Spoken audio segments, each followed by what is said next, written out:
Well, good morning again. Yes, it's still the same day. Which is funny because it's actually always the same day, the same moment, the here and the now. So really, I'm not cheating. But like I said before, you do the lessons one a day. And of course, you're reading these throughout the day as you go and doing them. I forget actually how often these were. I think it's 3 times a day. And remembrance in between and all of that. And preceded by the thought that's for this particular section, which is what is forgiveness. Okay, read that, what is forgiveness. It's hard to hear. Like Jesus says, you have ears but do not hear. You will be amazed, right, with this course in looking back. If you get through this course and you look back and you'll see, oh man, it took me forever to learn that, to hear that. I couldn't actually hear it when I first started.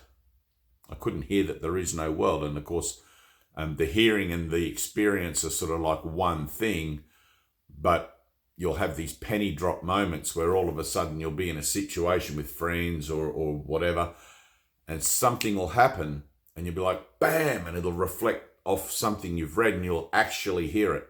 You'll be like, wow. And that happened for me, lesson 1, I think 9 months after I'd been reading, and we were doing the reviews of the first 50, which is in... We've already done it in these lessons, but this little booklet here is the reviews of the first 50 lessons, which I used to read every morning for a period of 6 years.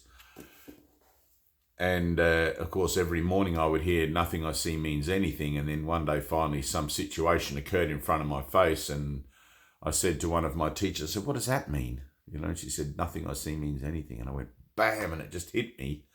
And I realized that I actually hadn't heard that lesson properly before. It hadn't really gone in, you know, and it took that moment for that penny drop to just go bam and solidify it there. Like, it doesn't mean a thing.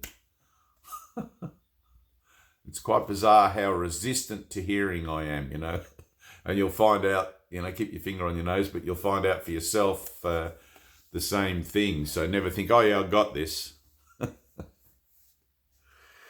All right, 229, let's do it. Preceded by what is forgiveness.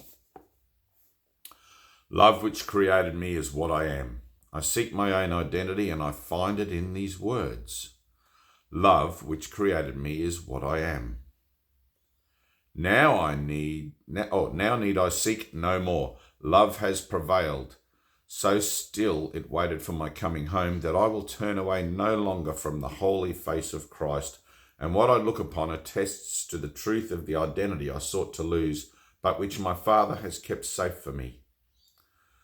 Father, my thanks to you for what I am, for keeping my identity untouched and sinless in the midst of all the thoughts of sin my foolish mind made up, and thanks to you for saving me from them.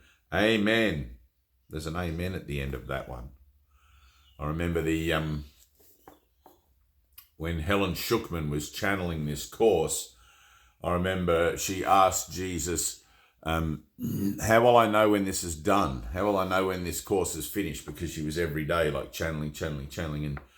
And Jesus says, you'll know when it's finished because you'll hear the word amen. So there's an amen there, but we're only on 229 and there's a bit to go. But anyway, we'll take it as done. Any one of these lessons done correctly, any one of these lessons wholly practiced, can restore the memory of God. That's the only thing that need happen. Right?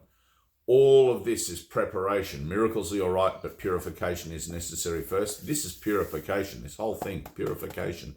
You may have experiences along the way, and hopefully you are having experiences along the way, phenomena, hearing God's voice, all sorts of things like that.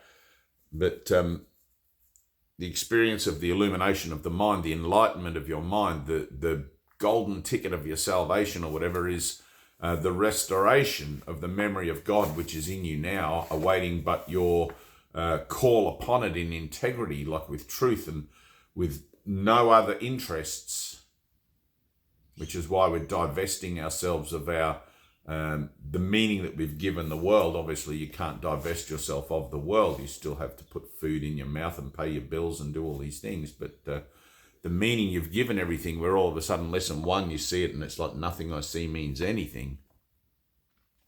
When that's the status quo of everything in your life, of all your relationships, my relationships don't mean anything. I have one relationship that means everything, and that's equally shared with all living things. I don't have special relationships where one person's situation or possession or whatever is more important to me than other things. It's all one. All right, that's that one, 229. Amen.